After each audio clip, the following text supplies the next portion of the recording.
Hare Krishna, Hari ball, Radhe Radhe. Welcome to religion of সনাতন channel.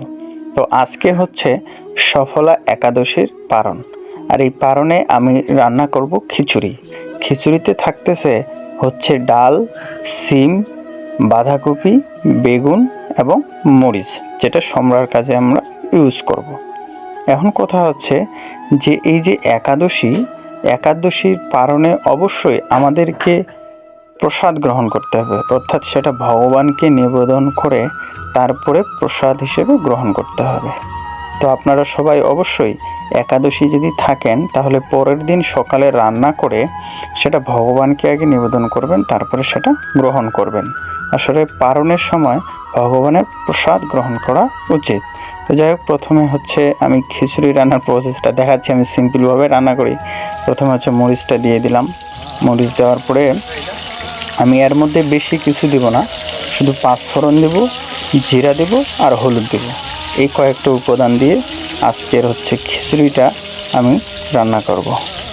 তো অবশ্যই আপনারাও বাসায় চেষ্টা করবেন রান্না করে সেটা ভগবানকে নিবেদন করে গ্রহণ করার জন্য।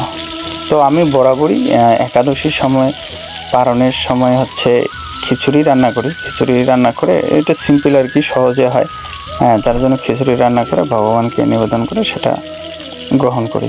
এখন কথা হচ্ছে যে উপবাস একাদশী আমরা কেন থাকবো, বা উপবাস মানেটা কি? উপবাস মানে হচ্ছে যে উপমানের নিকটে, বাস মানে অবস্থান, অর্থাৎ ভগবানের নিকটে অবস্থান করা।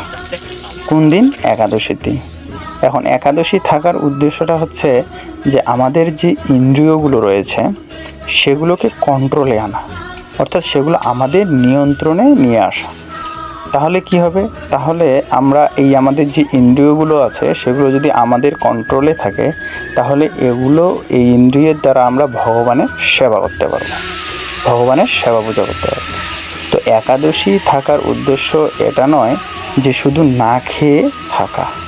একাদশী থাকার উদ্দেশ্য হচ্ছে আমাদের ইন্দ্রিয়গুলোকে দিয়ে ভগবানের সেবা করা, অর্থাৎ এই ইন্দ্রিয়গুলো যে হচ্ছে ভগবানের দাস সেটা তাদেরকে রিয়েলাইজ করানো।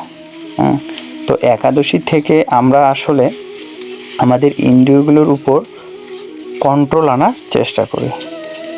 তো আপনারা সবাই অবশ্যই একাদশী ব্রত পালন করবেন, কারণ গৌরাঙ্গ মহাপ্রভু বলেছে যদি এই কলিযুগে কোনো ব্যক্তি শুধু একাদশী ব্রত পালন করে আর ভগবানের যে দিব্য নাম রয়েছে, হরে কৃষ্ণ কৃষ্ণ কৃষ্ণ হরে হরে, হরে রাম রাম রাম হরে হরে, এটা জপ কীর্তন করে আর ভগবানের প্রসাদ গ্রহণ করে, তাহলে তিনি এই জন্মেই এই জড়জগৎ থেকে মুক্তি পেয়ে ভগবানের কাছে আশ্রয় গ্রহণ লাভ করতে পারে।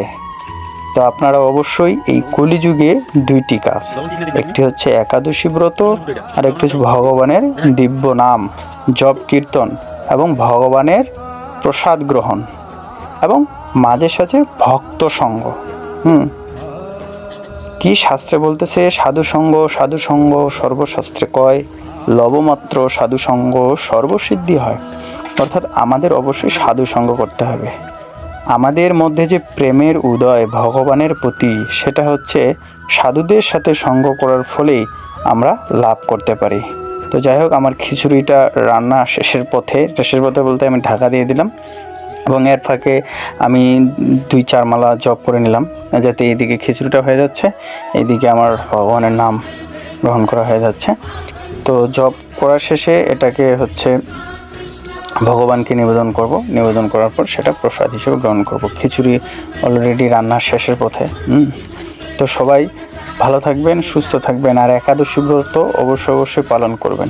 আবারও বলতেছি, একাদশী ব্রতে পালনের সময় অবশ্যই যে রান্নাটাই করুন না কেন সেটা ভগবানকে একটা তুলসীর পত্র দিয়ে, অবশ্যই তুলসী পত্র থাকতে হবে, তুলসী পত্র দিয়ে ভগবানকে নিবেদন করবেন, তারপর সেটা প্রসাদ হিসেবে গ্রহণ করবেন। হরে কৃষ্ণ। সবাইকে শুভেচ্ছা। সবাই ভালো থাকবেন, সুস্থ থাকবেন এবং আমার চ্যানেলে নতুন হলে অবশ্যই সাবস্ক্রাইব করবেন। জয় মহাপ্রসাদ কি জয়।